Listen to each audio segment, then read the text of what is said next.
स्वागत है आप सभी का एक बार फिर से। मोदी कैबिनेट ने एक देश एक चुनाव योजना पर आगे बढ़ते हुए चरणबद्ध तरीके से लोकसभा, राज्य विधानसभाओं और स्थानीय निकायों के लिए एक साथ चुनाव कराने के लिए एक उच्च स्तरीय समिति की सिफारिशों को स्वीकार कर लिया है। बीजेपी ने 2024 लोकसभा चुनाव के घोषणा पत्र में भी एक देश एक चुनाव का वादा किया था। सूचना और प्रसारण मंत्री अश्विनी वैष्णव ने प्रस्ताव को केंद्रीय मंत्रिमंडल के मिले मंजूरी की जानकारी हुई। कहा कि पूर्व राष्ट्रपति रामनाथ कोविंद ने अध्यक्षता वाली समिति की सिफारिशों को आगे बढ़ाने के लिए एक कमेटी का गठन किया जाएगा और अगले कुछ महीनों में देश भर में विभिन्न मंचों पर विस्तृत चर्चा की जाएगी। वैष्णव ने कहा, हम अगले कुछ महीनों में आम सहमति बनाने की कोशिश करेंगे।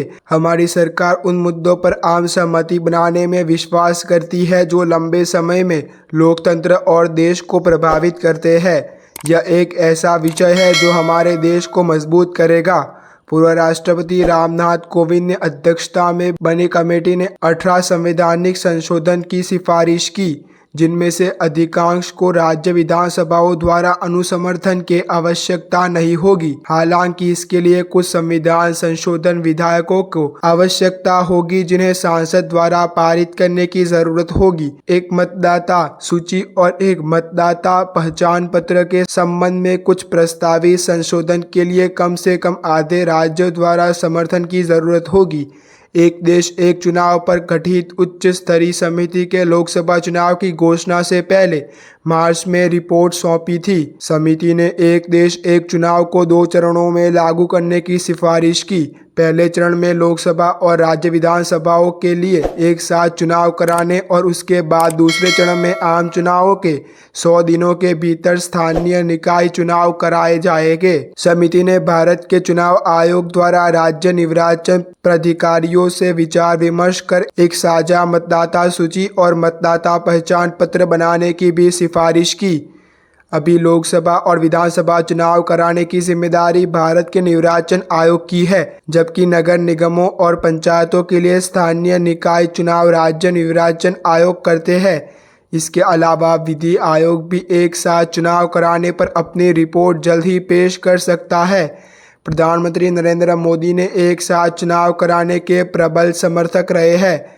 समाचार एजेंसी पीटीआई ने सूत्रों के हवाले से कहा कि विधि आयोग सरकार के 3 स्तरों लोकसभा, राज्य विधानसभा और नगर पालिकाओं तथा पंचायतों जैसी स्थानीय निकायों के लिए 2029 के एक साथ चुनाव कराने और त्रिशंकु सदन जैसे मामलों में एकता सरकार बनाने के प्रावधान की सिफारिश कर सकता है। देश में 1951 और 1967 के बीच एक साथ चुनाव हुए थे, लेकिन उसके बाद मध्यावधि चुनाव समेत तमाम कारणों से चुनाव अलग अलग समय पर होने लगे। सभी चुनाव एक साथ कराने के लिए काफ़ी प्रयास करने होंगे, जिसमें कुछ चुनाव को पहले करना तथा कुछ को देर से करना शामिल है। इस साल मई जून में लोकसभा चुनाव हुए थे।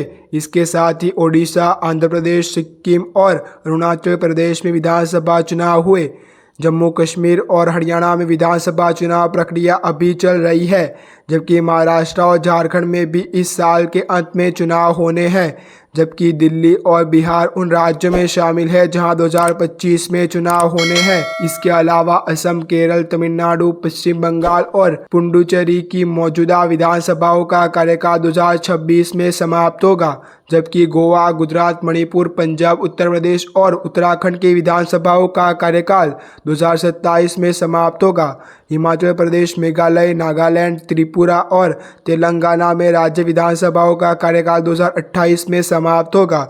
वर्तमान लोकसभा और इस वर्ष एक साथ चुनाव में शामिल राज्य विधानसभाओं का कार्यकाल 2029 में समाप्त होगा। 1999 में तत्कालीन विधि आयोग ने अपनी 117वीं रिपोर्ट में प्रत्येक 5 वर्ष में लोकसभा और सभी विधानसभाओं के लिए एक ही चुनाव कराने का प्रस्ताव रखा था। एक संसदीय समिति ने 2015 में अपनी 80वीं रिपोर्ट में 2 चरणों में एक साथ चुनाव कराने का सुझाव दिया था। बीजेपी का एक देश एक चुनाव का प्लान तभी सफल हो सकता है जब संसद द्वारा 2 संविधान संशोधन विधेयक पास हो। इसके लिए बीजेपी को कई राजनीतिक दलों के समर्थन की जरूरत होगी। अभी बीजेपी के पास अपने दम पर लोकसभा में बहुमत नहीं है। ऐसे में उसे न सिर्फ एनडीए सहयोगी बल्कि विपक्षी दलों के समर्थन की भी जरूरत होगी, क्योंकि ये बिल संविधान संशोधन से जुड़े हैं। ऐसे में ये तभी पास होंगे जब इन्हें संसद के 2/3 सांसदों का समर्थन मिलेगा। यानी लोकसभा में इस बिल को पास कराने के लिए कम से कम 360 और राज्यसभा के लिए 163 सांसदों का समर्थन जरूरी होगा। सांसद के पास होने के बाद इस बिल को कम से कम 15 राज्यों की विधानसभा के पास करवाना जरूरी है। इसके बाद राष्ट्रपति के हस्ताक्षर के बाद ही ये बिल कानून बन सकेंगे। एनडीए में बीजेपी के प्रमुख सहयोगी जदयू ने केंद्रीय कैबिनेट के इस फैसले का स्वागत किया है। एनडीए में बीजेपी के अलावा जदयू, टीडीपी और एलजेपी बड़ी पार्टियां हैं। जदयू और एलजेपी ने एक देश एक चुनाव का समर्थन किया है। हालांकि टीडीपी ने अभी तक इस पर कोई जवाब नहीं दिया है। हालांकि बीजेपी को उम्मीद है कि उसे और भी विपक्षी पार्टियों का साथ इस मुद्दों पर मिल सकता है।